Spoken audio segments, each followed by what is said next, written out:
for a token of covenant between me and the earth.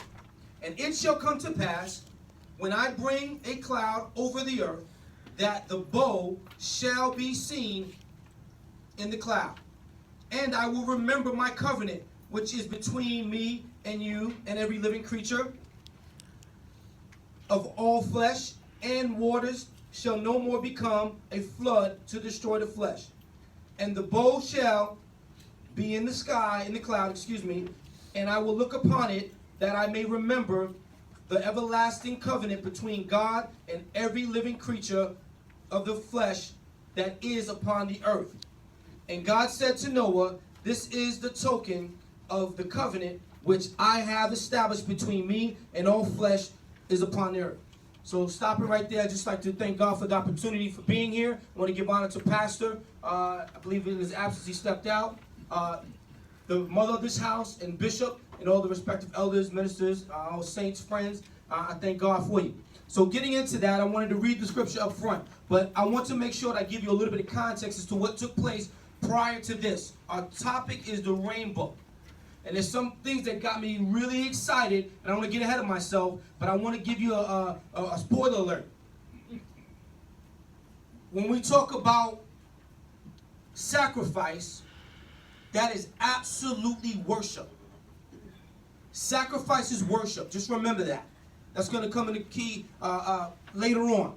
But I want to cover a couple key things that took place prior to us getting to the point in Genesis what we just talked about, and God's promise and God's covenant. A couple things that jumped out at me is the one is that it never rained up until this point. I want you to understand, like, think about that. I can't even fathom that. It never rained.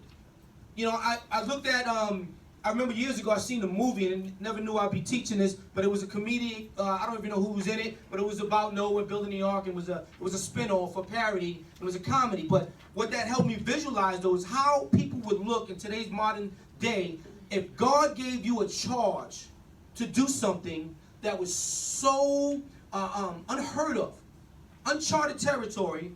There's so many elements in that. Like, one, just look at the faith that Noah had to have to believe and trust God. The trials and tests that he had to endure, more than likely for people telling him he's absolutely crazy. Why are you building this massive monstrosity of a boat? For what? What is rain? And then if it rains, it's surely not going to destroy the earth. So again, that's just me speculating some of the things that he probably had to deal with. But yet, Noah was not shaken. He continued to do and obey what God told him to do. So the way I just kind of paraphrase that, I believe he had to have, or summarize it, like radical faith. Like his faith was not shaken. And to me, that's an inspiration to me, because I think I have pretty good faith. I really do. And that's not being boastful or anything, but I mean, Lord is my witness. I believe that when the Lord said something, I'm taking him for his word.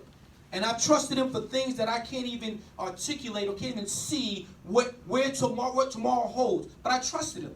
Amen. But I can't even really measure up to the faith I think I would fold, to be honest with you.